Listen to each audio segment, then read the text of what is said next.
আল্লাহ রাব্বুল আলামিন বলেন, ইন্নাল্লাহা আশতারা মিনাল মুমিনিনা আনফুসাহুম ওয়া আমওয়ালাহুম বিআন্না লাহুমুল জান্নাহ। 9 নম্বর সূরা, সূরা তাওবা 111 নম্বর আয়াত। নিশ্চয় অবশ্যই সার্টিনলি শিওরলি আল্লাহ জান্নাতের বিনিময়ে ইমানদারদের জান এবং মালকে খরিদ করে নিয়েছেন। তারা আল্লাহর রাস্তায় জিহাদ করে, তারা মারে এবং মরে। আল্লাহ তাদের ব্যাপারে ওয়াদা করেছেন তাওরাতে, ফিত তাওরাতি ওয়াল ইনজিলি ওয়াল ফুরকান।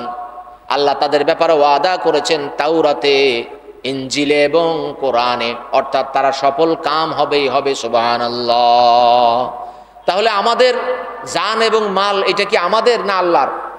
তার, আল্লাহর। আল্লাহ কিনে নিয়েছেন কিসের বিনিময়ে? জান্নাতের বিনিময়ে। ইন্নাল্লাহা আশতারা মিনাল মুমিনিনা আনফুসাহুম ওয়া আমওয়ালাহুম বিআন্না লাহুমুল জান্নাহ।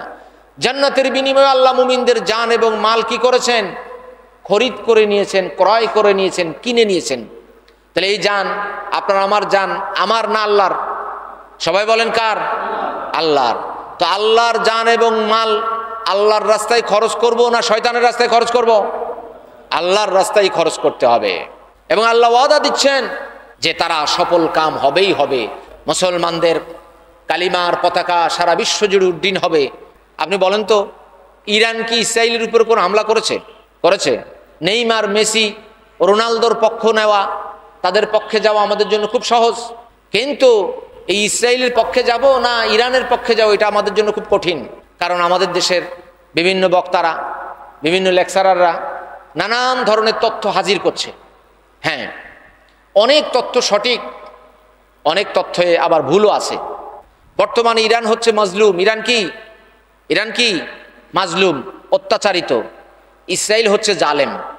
আবার দেখেন, ইরানও সিরিয়াতে বাশার আল আসাদের পক্ষ নিয়ে জালেম হয়েছে, মাজলুমের বিপক্ষে ছিল।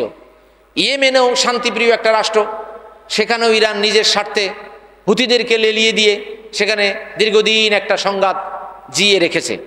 তাতে দেখা যাচ্ছে মধ্যপ্রাচ্যে আধিপত্যবাদ বা সাম্রাজ্যবাদ প্রতিষ্ঠা করা ইসরায়েলের যেমন স্বপ্ন, ইরানেরও তেমন স্বপ্ন। ইহুদি খ্রিস্টানদের ব্যাপারে যখন শিয়াদের ব্যাপারে কথা হবে, তখন আমরা ইহুদি খ্রিস্টানদের বিপক্ষেই থাকব। ঠিক কিনা বলেন? শিয়াদের অনেক ভুল ত্রুটি আছে। এদিনও দেখলাম খামিনি বলছে যে হায়দারের নামে যুদ্ধ শুরু করলাম। এটা তো একটা শিরক। কিসের হায়দারের নামে যুদ্ধ শুরু করব? নাম হবে কার? নাম হবে কার? আল্লাহ। যত ভুলই ইরানের থাকুক, ইরানের পক্ষই আমরা নেব। কারণ ইরান এখন কি মাজলুম, ইরানের উপর অন্যায়ভাবে হামলা করা হয়েছে। ইসলামের ইতিহাস বলে, মানুষের বলে, লোক বলে, সৈন্য বলে ইসলামের বিজয় আসেনি। ইসলামের বিজয় এসেছে ইমানের বলে। ঠিক কিনা বলেন? ইমানের বলে ইসলামের বিজয় এসেছে।